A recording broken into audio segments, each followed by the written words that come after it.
나 열애선원 불교대학 학생 여러분, 코로나19 상황이 더욱더 길어지고 있는 상황에서 동지기도를 맞이해서 며칠간 잠시 여러분들을 못 뵈었던 것 같습니다. 지금은 삼성사입니다. 삼성사는 그야말로 정막 강산입니다. 절에 정말 바람 소리만 들리는 이곳에서 오늘 여러분들과 5번째 수업을 이어가도록 하겠습니다. 오늘은 이어서 부처님은 누구인가, 부처님은 누구이신가 수업에 대한 내용인데, 오늘은 과거 7불의 이야기부터 시작하도록 하겠습니다. 과거 7불은 부처님이 오시기 이전, 물론 부처님이 포함이 되겠죠. 과거 7불에 부처님이 포함이 될까요? 부처님까지 포함해서 과거 7불이죠. 그래서 과거의 부처님 7분이, 첫 번째 부처님이 비바시불이십니다.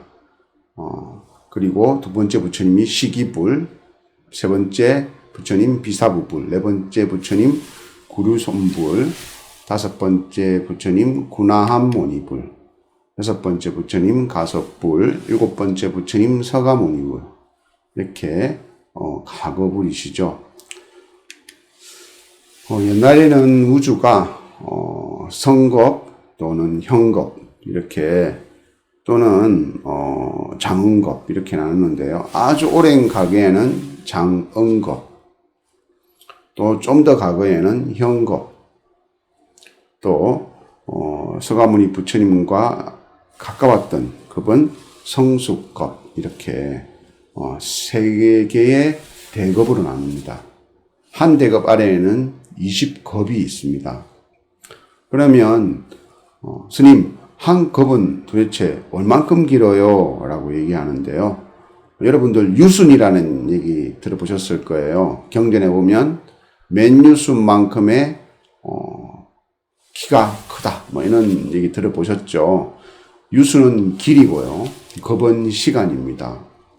한 급은 여러 가지 이야기가 있는데요. 하늘에 있는 천녀가 정말 비단 같은 옷 있잖아요. 비단같이 정말 얇은 그런 옷으로 수미산만큼의 큰 산이 있는데 1년에 한 번씩 내려와서 그 수미산 꼭대기에서 모욕을 하는데요. 그 선녀의, 천녀의 옷자락이 그 수미산의 산자락에 닿아서, 수미산이 닳아서 없어지는 시간이 한 급입니다. 그렇기 때문에 대급이 20급으로 이루어진다면 대급이라는 것은 얼마나 긴 시간이겠습니까? 비바시불 부처님께서는 지금부터 60급 전이죠. 그러니까 셀 수 없을 만큼의 과거에 계셨던 부처님이십니다. 그리고 시기불, 비사부불, 구류순불, 이런 모든 분들도 마찬가지겠죠. 오랜 세월을 지나서 그렇게 되신 그런 부처님이고요. 불교에서는 우주도 성주개공 이루어졌다가 주 머물렀다가 개 부서지기 시작했다가 공, 우주도 결국에는 공이 된다라고 얘기를 해서 이렇게 형급, 장응급, 성숙급 이렇게 급으로 나누게 되죠. 이러한 것들은 알고만 계시면 되겠습니다. 이러한 과거 부처님의 공통적인 가르침이 있습니다. 부처님을 비롯한 과거의 모든 부처님들이 스스로 부처님이면서 똑같이 하셨던 말씀이 칠불통계계입니다. 저기에 칠불통계계 할 때 7가지의 계를 개성으로 남겼다는 건데요. 그죠? 제악, 막작, 제악, 모두 제 악할 악, 그 다음에 절대 막, 절대 아니 된다라는 뜻이죠. 절대 짓지 않는다. 모든 악은 절대 짓지 않는다. 이게 과거 칠불 부처님의 첫 번째 계고요. 중선, 봉행, 거덕중, 착할선, 받들봉, 행할행.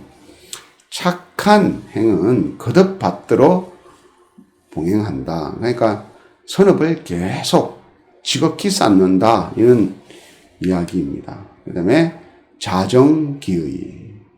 스스로 그 뜻을 살펴서, 스스로를 살펴서 청정한가를 항상 살펴라. 자정기의. 시제불교. 이것이 곧 불교이다. 그래서 재앙막작. 모든 악을 절대 짓지 마라. 중선봉행. 선을 거듭거듭 행하라. 자정기. 스스로 그 뜻을 항상 살펴서 시제불교. 이것이 불교이다. 이것이 과거 일곱 부처님의 공통적인 가르침이었다. 칠불통계계. 과거 칠불 부처님의 공통적인 가르침이다. 재앙막작, 중선봉행, 자정기의 시제불교이다. 그래서 현재 부처님은 서가모니 부처님, 그죠? 아까 과거 칠불에서. 그 다음에 미래 오실 부처님은 미륵보살이 미륵불이 되겠죠. 서가모니 부처님께서 이제 예언하시기를 불법이 멸하고 난 이후에 56억 7천만 년 후입니다. 셀 수 없을 만큼의 시간이 지나간 시간이죠. 이때까지가 점점 불법은 사라져서 결국은 불법은 멸하는 시대가, 불멸의 시대가 오게 됩니다.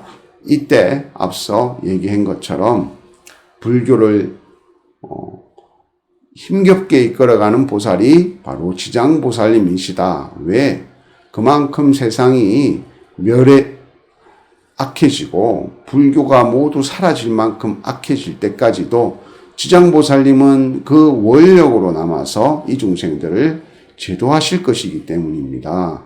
이렇게 지장보살님이 말법의 불법을 이끌고 가다가 미륵보살이 나타나서 전생의 수행을 통해서 결국은 56억 7천만 년 후에 미륵 부처님이 오셔서 용화수 아래에서 깨달음을 얻어서 사성제를 설하시는 부처님으로 오신다. 미래 부처님이다. 과거 부처님은 과거 칠불이다.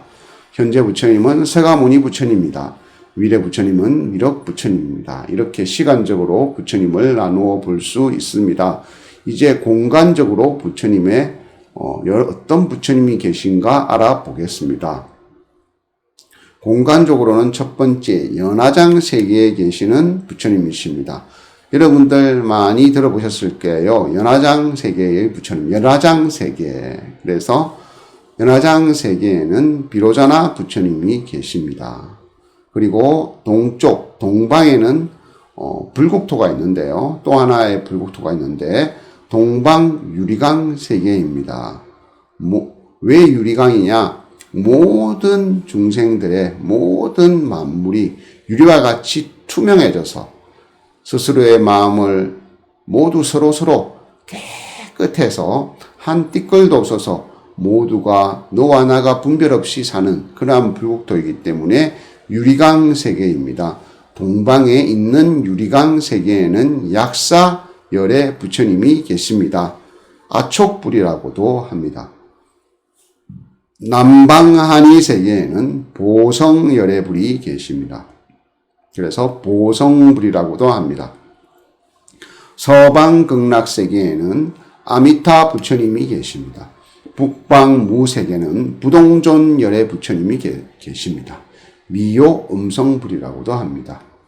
그 다음에 용화세계에는 미륵불이 계십니다. 이렇게 공간적인 분류의 부처님은 동방, 서방, 남방, 북방, 또 연화장 세계, 그 다음에 용화 세계 이렇게 나누어져 있는데요. 불교의 세계관에서는 이 세계는 풍륜이라는 업의 바다, 그래서 바람의 바퀴 같은 업이죠. 업에 따라서 바람이 불듯이 물결이 치는 풍륜의 바다 위에 수미산이 우뚝 솟아 있는데 그 수미산 저 하늘 꼭대기에 부처님이 계시죠.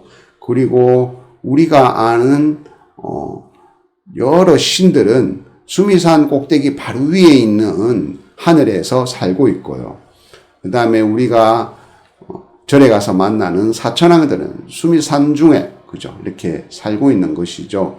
우리 중생들은 수미산의 저 밑에, 수미산의 가장 아래에 있는 지상세계에서 살고 있는데요. 거기에는 여러 가지 섬들이 있습니다. 남섬부주, 동섬부주, 서섬부주, 북섬부주.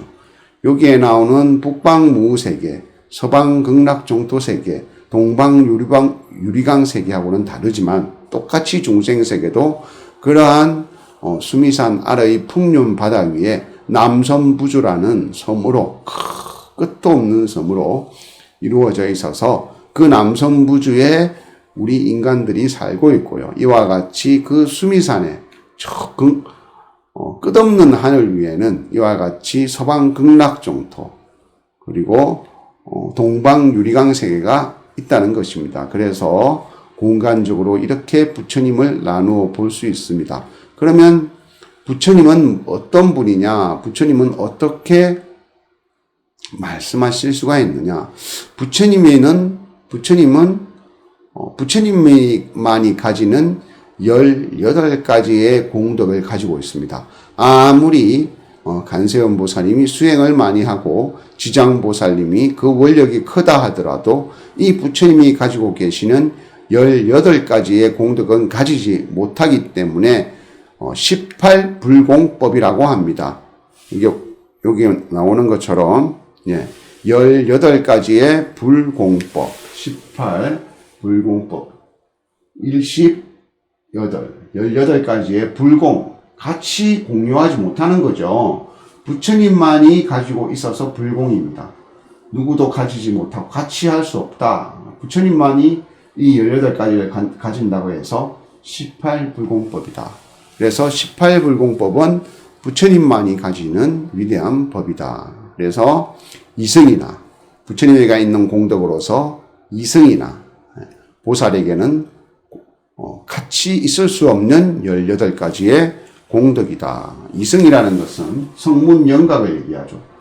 두 가지로 탄다는 거잖아요. 그죠? 보살은 대승이고, 보살은 대승불교할 때 대승이고요.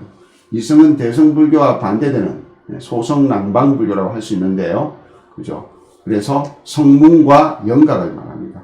성문이라는 것은 그 말대로 들을 성, 들을 문, 그죠? 그래서 소리를 듣는다. 부처님의 법문을 들어서 깨달은 사람을 성문이라고 합니다. 영각이라는 것은 영기법의 연자를 씁니다.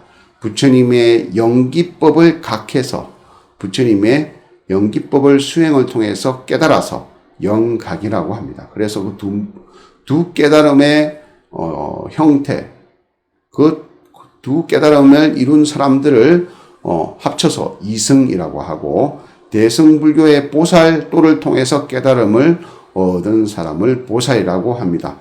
이분들과도 나누어 가질 수 없는 18가지 공덕을 18불공법이라고 합니다. 부처님께서는 무량한 겁의 선업을 닦고 번뇌를 멸하고 우주의 궁극적인 진리를 가장 세밀하고 그리고 가장 정확하게 깨달으셨기 때문에 일반 범부들과 이승과 보살들과는 그 지혜와 덕을 견줄 수가 없는 것입니다.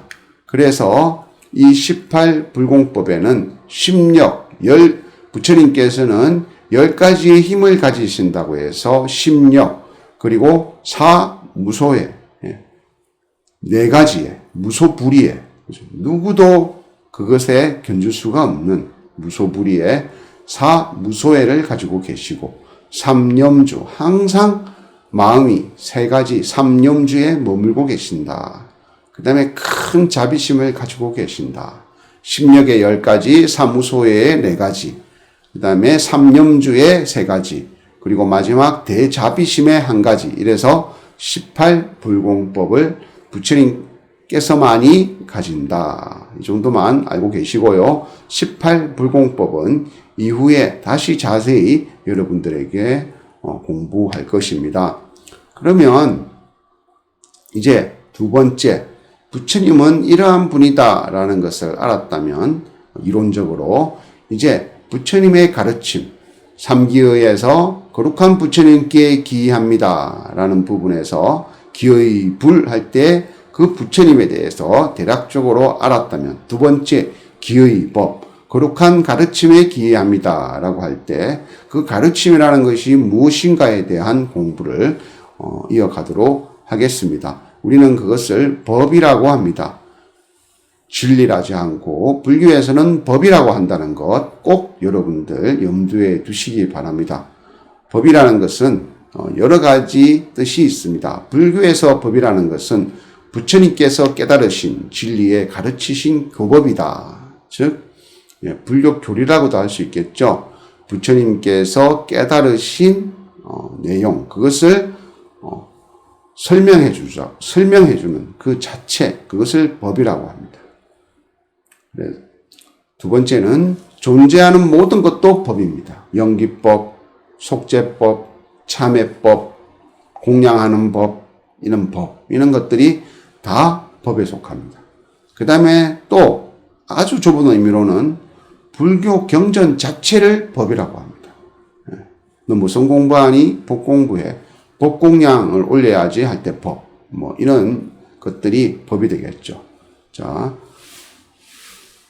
법이라고 한다면, 정말 진짜 법이다. 라고 가장 법이라고 할 수 있는 첫 번째 정의는 부처님의 깨달음의 내용을 설하신 부처님의 교리, 설법이죠. 그것을 법이라고 하고요. 두 번째, 존재하는 모든 자체를 법이라고 하고요. 경전 자체를 또 법이라고 합니다. 이렇게 세 가지를 모두 법이라고 한다는 것을 알아두셔야 되겠죠. 다음 중 법이라고 할 수 있는 것, 불교 경전을 일컬는다. 두 번째, 존재하는 모든 것이다. 세 번째, 부처님의 가르침인 교법이다. 세 개가 다 맞죠. 이런 식으로 여러분들이 이해하시면 되겠습니다. 두 번째, 존재하는 법이 왜 다 법인가? 왜 법이라고 이름하는가? 그냥 존재라고 하면 되지 않느냐? 왜 존재 자체가 법이 되느냐? 불교에서는 존재 자체를 인정하지 않죠. 어떤 한 존재가 독자적으로 홀로 존재할 수 없기 때문에 불교에서는 존재라고 부르지 아니하고, 효산 스님은 어떤 연기로서 존재하는가? 라는 것을 한자로 줄이면 이러한 방법으로 존재한다 라고 해서 불교에서는 존재라지 하지 않고 법이라고 한다는 거죠. 효산 스님은 A라는 남자와 B라는 여자, 효산 스님의 아버지와 어머니의 인연에 의해서, 그러한 연기에 의해서, 그리고 지수화풍이라는 몸의 물질의 인연에 의해서, 남자라는 인연에 의해서, 스님이라는 인연에 의해서, 이런 모든 인연들이 어떠한 법으로 뭉쳐진 그 자체, 그 존재 자체이다. 그러므로 효산 스님은 효산 스님의 법으로 존재한다. 이런 의미가 바로 그 법 속에, 법이라는 말 속에 포함이 되어 있습니다. 그래서 불교에서는 존재를 법이라고 한다는 것 꼭 기억해 주시고, 그래서 불교에서는 법이라면 부처님의 말씀, 더 좁혀서 얘기하자면 연기법이라고 할 수 있겠죠. 그래서 연기법은 모든 것은 연기의 법으로 존재한다. 정말 중요한 말이죠. 불교에서는 홀로 있을 수 있는 존재는 전혀 없다. 모든 것들이 서로 인연 맺어져서 어떠한 방법으로, 어떠한 연기의 방법으로, 남자의 법으로, 여자의 법으로 이렇게 만들어졌다. 그래서 그것을 그렇게 이름 부를 뿐이다 라는 것으로 존재를 바라보죠. 그래서 법은 곧 연기법이다. 연기법은 불교의 가장 핵심적인 교리이고 부처님께서 깨달으신 진리의 내용입니다. 불교 이전에도 윤회와 업의 사상과 그리고 선한 일을 하면 선한 가보를 받고 악한 일을 하면 악한 값을 받고, 그리고 극락과 지옥의 이념들이 모두 있었습니다. 그렇지만 부처님이 태어나셔서 이러한 인도인들의 여러 가지 불교적인 사상들을 불교가 일어나기 이전에 다 불교로 가져오셨지만, 자연스럽게 영향을 받았지만, 오로지 불교만이 주창하는 것은 연기의 법입니다. 즉 연기법입니다. 그래서 연기를 아는 것이 곧 부처님을 보는 것이다 라고 부처님께서 심지어 말씀하셨습니다.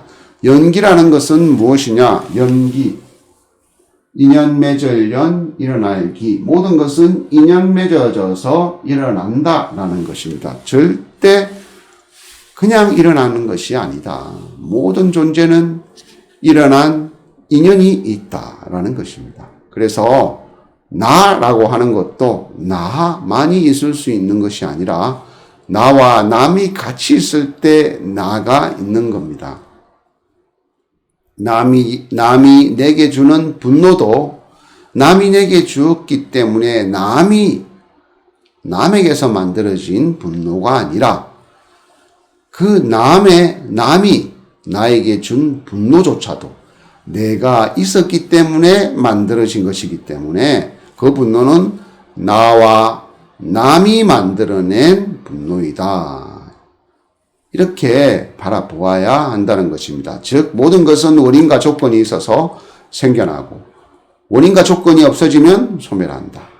나와 남 중에 하나라도 없어지면 소멸한다.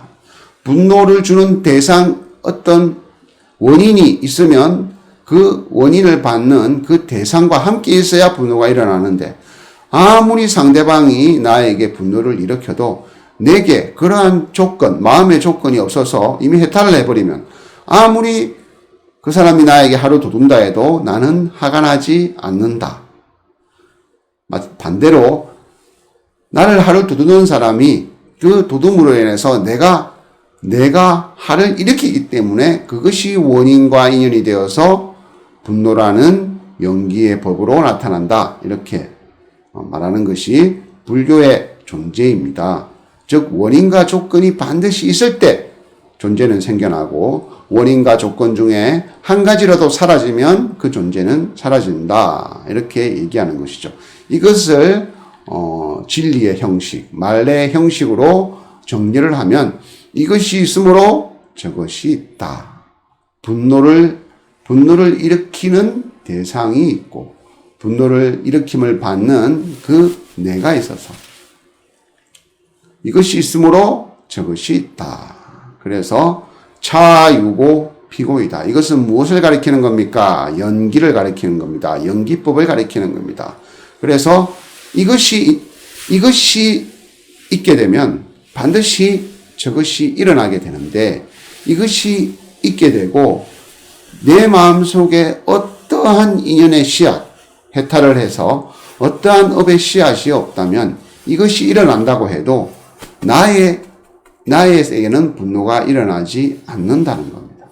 즉 나와 남이 하나가 되어서 이 공간에 나타나는 겁니다. 분노도 이 공간에 나와 남이 하나가 되어서 나타나고, 행복도 나와 남이 하나가 되어서 나타나고, 절망도 나와 남이 하나가 되어서 이곳에서 나타난다.